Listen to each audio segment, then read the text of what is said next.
Nevada, and welcome to a new episode of Vegas Valley H2O. This is a show dedicated to water in our desert community, and we know that this place, Lake Mead, is on just about everyone's mind right now.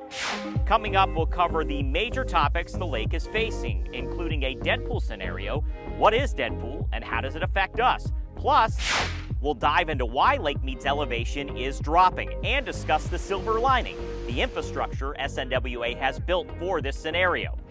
Also, September marks the start of the fall watering season, and we need you to play your part and change those irrigation clocks. How to water in the fall and keep your landscape pristine. Thanks for tuning in. I'm John Castanino. The federal government has announced the next level of water shortage at the lake, Tier 2, meaning Southern Nevada faces additional mandatory cuts to our water supply.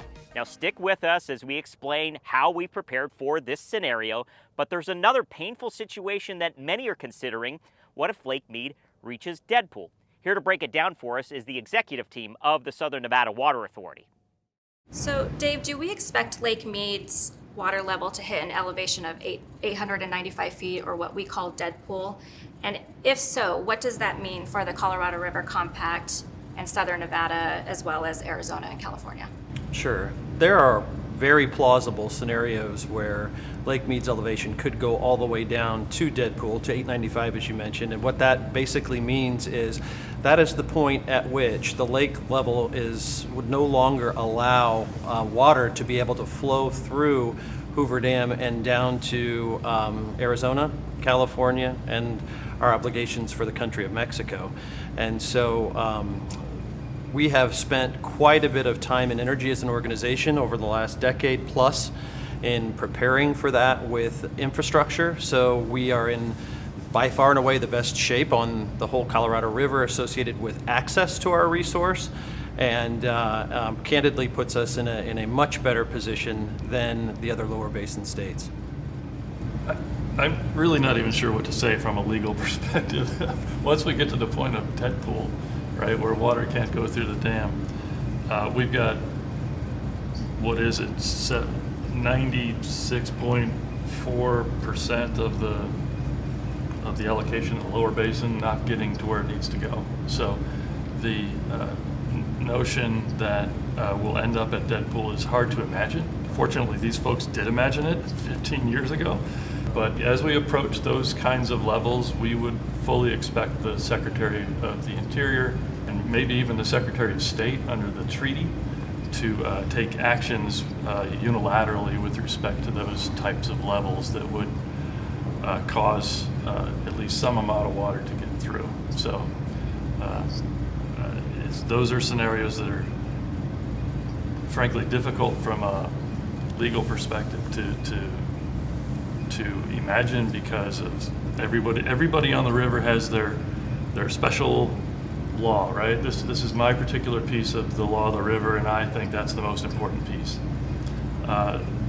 It generally goes down a priority system where it's treaty, it's compact, it's statute, and everybody's got their reason that they should be getting a piece of that water coming through the dam. It's going to be very difficult to manage the system if we get to that kind of level, but it'll have to be done. And as Greg describes, I mean, the way the law of the river evolved over time, because most people point back to the 22 compact and say that's the law of the river, but just about every decade, a new treaty, a new statute, has been added to it, a new set of agreements. And Greg also alluded to the fact that California, at least vis-a-vis California and Arizona, has a senior priority, but at some point, the law of nature trumps the law of man. So I think that's what our legal counsel here have struggling a little bit to even describe, because the nature of this would be so unprecedented as to what steps the federal government may be required to unilaterally take. Nobody knows exactly how those legalities are going to sort out. But what's important for our community to always focus on is, as Dave discussed, we have far and away the most secure means of delivery of this precious resource of anybody on the river. And as long as we continue to take care of our demand management, which I know we'll talk about here in a little bit, our community is still safe, we're secure, we control our own destiny. We've reached the month of September, Southern Nevada, which means it's time to dial back your irrigation controllers. You can conserve water while still maintaining a healthy landscape. Here's how.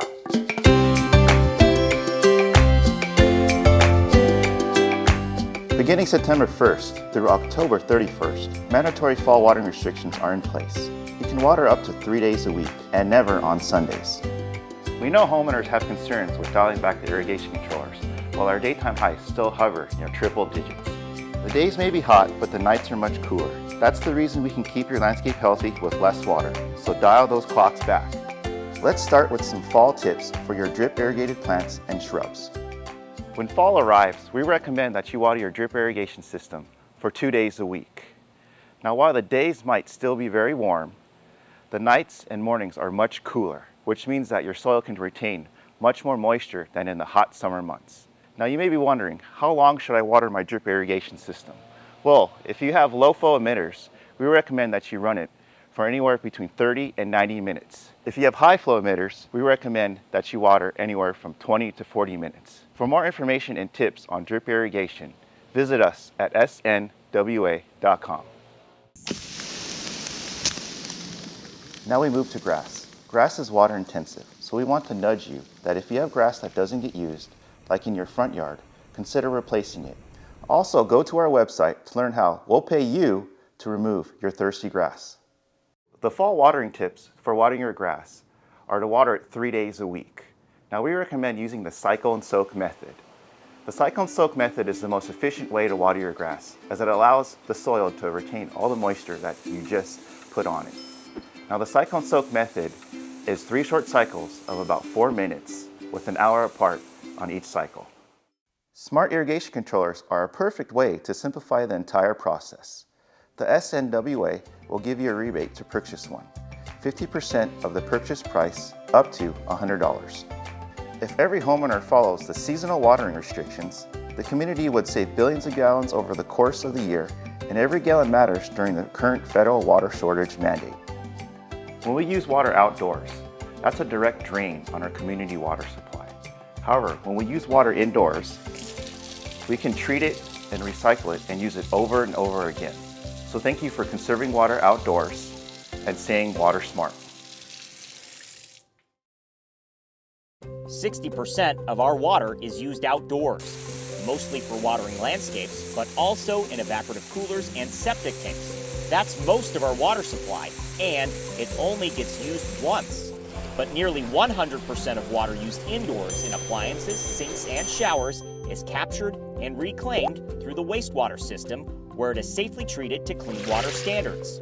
The treated water travels through the Las Vegas Wash, where it's naturally filtered and returns to Lake Mead.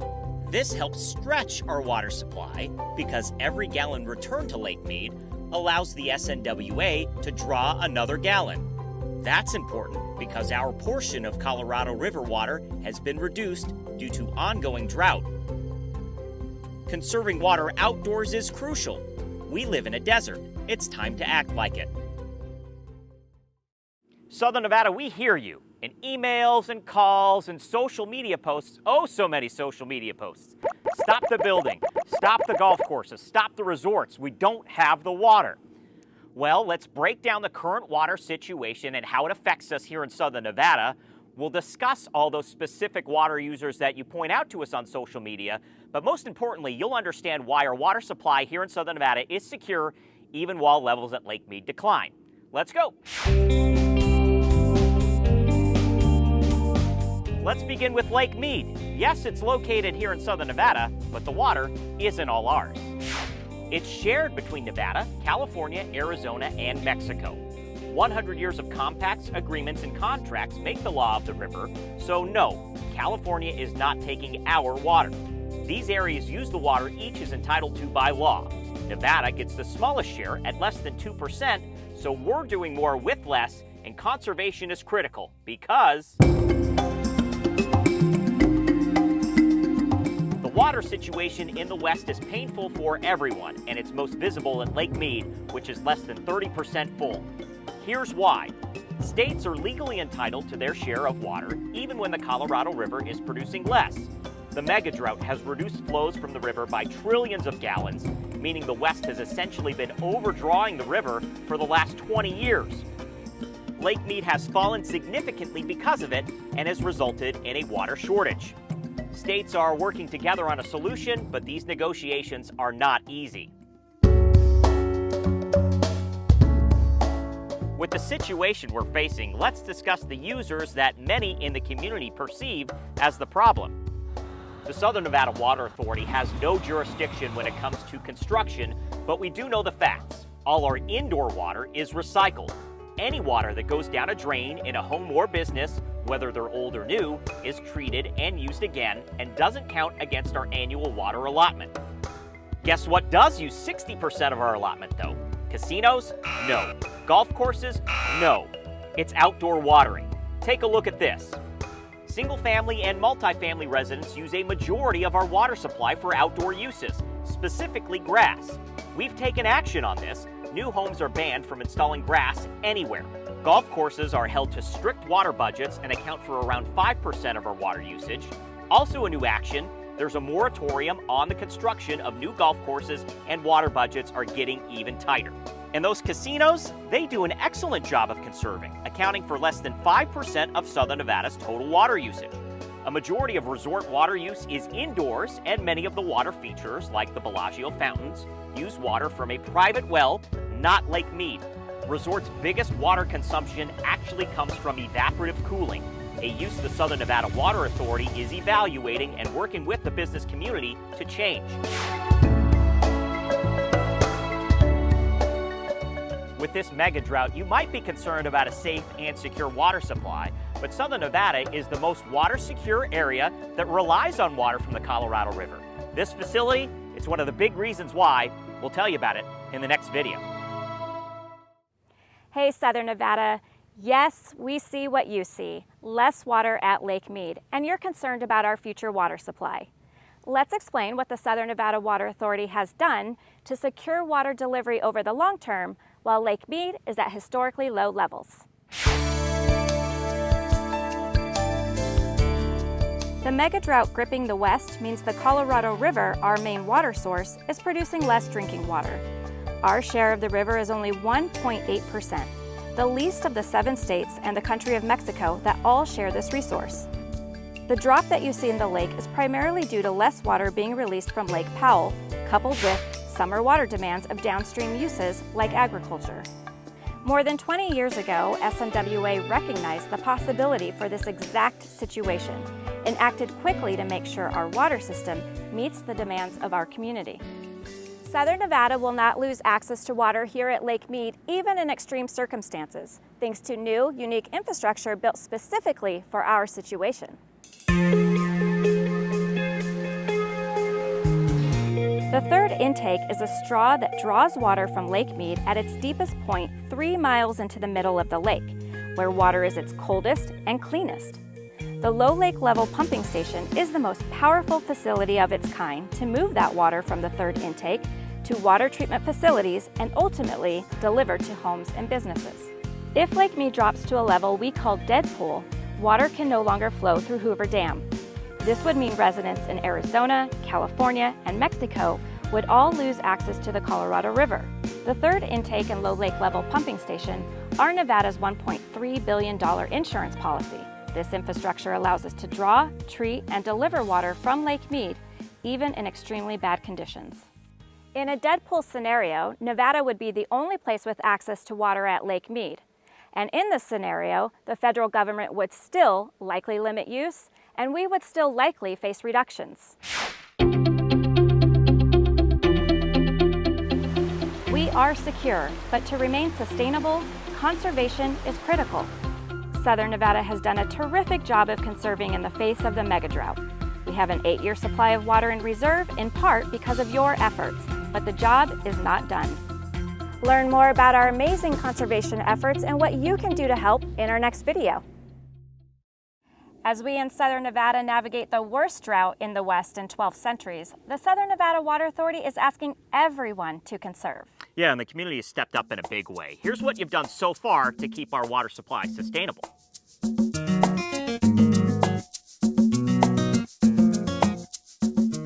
The first thing you've done is simply use less water. In 2020, Southern Nevada used 24 billion gallons less than in 2002, despite adding more than 750,000 residents. It's astounding. If you moved here since 2002, you did that because someone else conserved. Grass is a water guzzler. In 1999, the Water Authority introduced the Water Smart Landscapes rebate program, offering a cash incentive to replace grass with desert-friendly landscaping. Since then, over 200 million square feet of turf has been replaced, enough to lay a strip of sod around the earth. That removed grass has saved over 160 billion gallons of water, enough to fill the Luxor Pyramid over 450 times. If you have grass that doesn't get used, like in your front yard or alongside a street, get the rebate while it lasts. Through these efforts and many others, Southern Nevada has built a savings account of water for times we may need it. We have an 8-year supply of water in reserve. So yes, even during the middle of a federal water shortage declaration and declining water levels at Lake Mead, your conservation efforts help ensure our community has reliable access to drinking water. There is more conservation work to be done. It's now mandatory for businesses and HOAs to remove useless grass. This alone will save billions of gallons of water each year. And as technologies continue to improve, large evaporative cooling systems are also being upgraded to reduce water consumption. Next to landscape irrigation, they are the Valley's second largest water user. And finally, yes, you'll continue to hear us remind you to change your watering clocks each season. It makes a massive difference.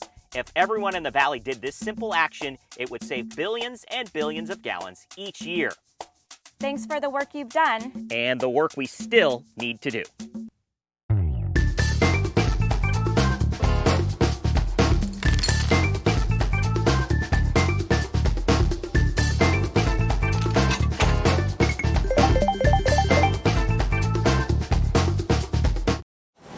I can't begin to tell you how exciting it is to be out here in Las Vegas for us.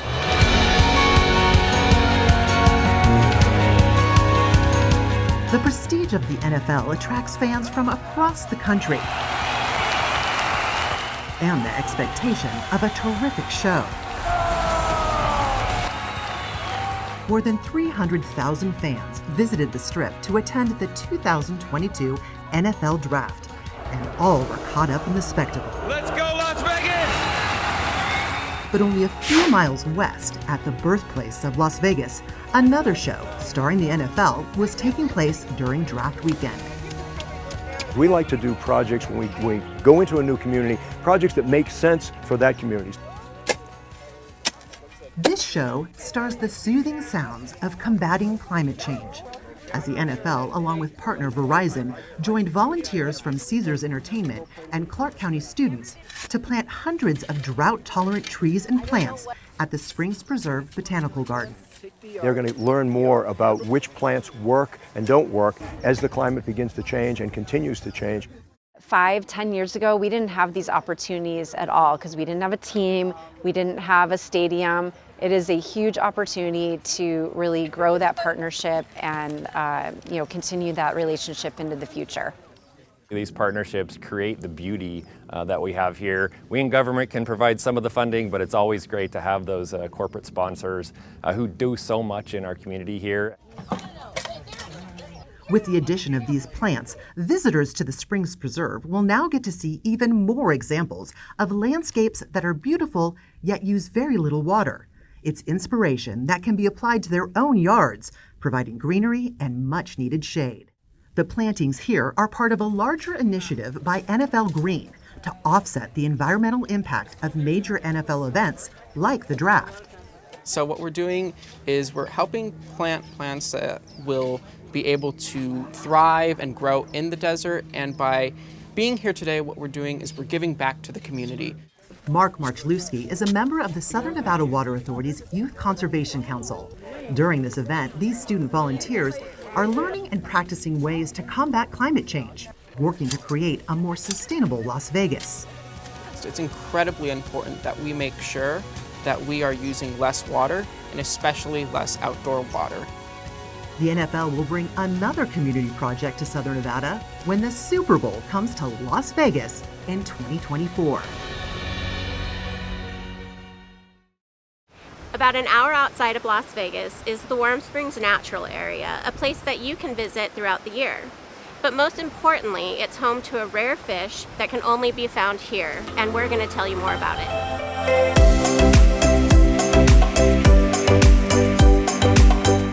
Make the short journey 60 miles north of Las Vegas and you'll find a serene escape far from the traffic and distractions of our valley, into a valley of a different kind. The Warm Springs Natural Area is an island in a sea of desert, welcoming city dwellers to tranquil open spaces. The Southern Nevada Water Authority purchased more than 1,000 acres here in 2007 to protect the beginnings of the 32-mile-long Muddy River, which contributes to our community water supply. While this water helps sustain our way of life in Las Vegas that can sometimes be wild, SNWA also took on the responsibility to sustain this area's wildlife. Yes, it's part of our duty to protect the fish and about 30 other sensitive species here at Warm Springs. David Zizdek is one of 10 environmental biologists, plus many other ecologists and planners who monitor and aid the health of the wildlife throughout our water system. But at Warm Springs, there's one species in particular, one about the size of a finger, that lives nowhere else in the world and requires focus, time, and attention, the Moapa dace. Well, the Moapa dace is only found here in the upper Muddy River. It's got a very limited range. It's restricted to the warm water at the headwaters of the Muddy River. It can't live anywhere else downstream because the water's too cool. It's well evolved for this spring system here at Warm Springs. The dace has been declared endangered for decades. When SNWA first assessed its population in 2008, it discovered an alarmingly low 459 dace. Invasive fish are a real problem for native fish, especially in the desert southwest, where there's a lot of hot springs and a lot of very limited habitat. Since then, the SNWA's efforts to remove invasive species and reshape aspects of the watershed to allow the dace to thrive have exceeded expectations. Population numbers are now up over 4 times. How do we know? 2 Moapa dace, 20 springfish. When we said the Moapa dace takes focused time and attention, we weren't exaggerating. SNWA counts the fish population twice a year, and this is the only way to do it. 2 springfish, 2 adults. And we snorkel over 6 miles of stream over 2 days, and we crawl and swim upstream, and we count every fish that we see, including the Moapa dace, Moapa White River springfish, and the non-native fish that we have in the system. The conditions can be a little tough. The water can be shallow. You know, you have to crawl over sharp rocks. Sometimes there's deep pools you have to swim up. Sometimes you have to swim under logs or pull yourself under or over a log to make your way upstream, and there's a lot of sharp, pointy sticks. One good thing we have is the water comes out of the ground at 90 degrees, so it's always comfortable water temperature. You know, typically in the summer it's nice and cool. In the winter it's nice and warm to be in the water. And how do you avoid counting the same fish twice? The stream is usually narrow enough. Once you count them and then you pass them, they're not going to pass you again with the current. And the dace really like to hang out in fast-moving water, so they can't move past you once you count them. As of 2022, the Moapa dace population is nearly 2,000, a number that makes Zizdek feel a bit like a proud papa. Today I got to see some little bitty babies that were only maybe 3 millimeters long, darting along, feeding just like the adults feed, moving in the same way, and it's just really good to see that next generation growing up. In addition to being home to the Moapa dace, the Warm Springs Natural Area is also one of the best kept secrets in Southern Nevada, and it's open to the public from Labor Day through Memorial Day.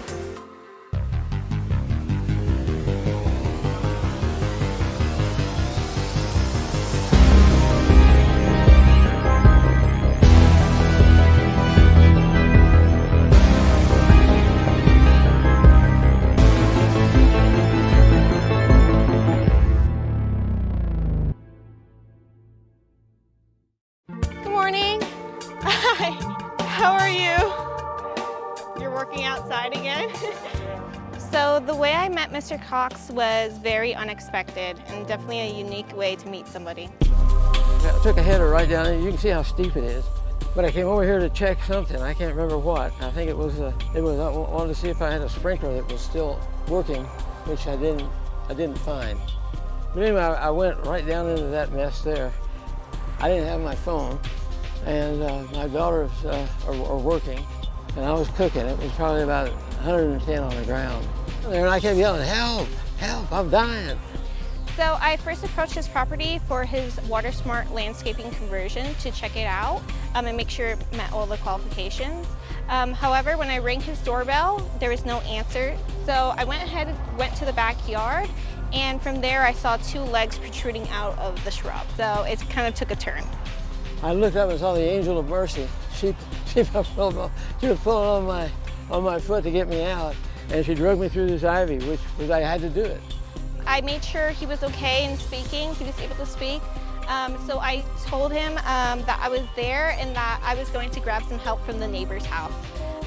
So the neighbor came over, we called the paramedics, and from there we flagged down some AC workers actually from across the street that were luckily there.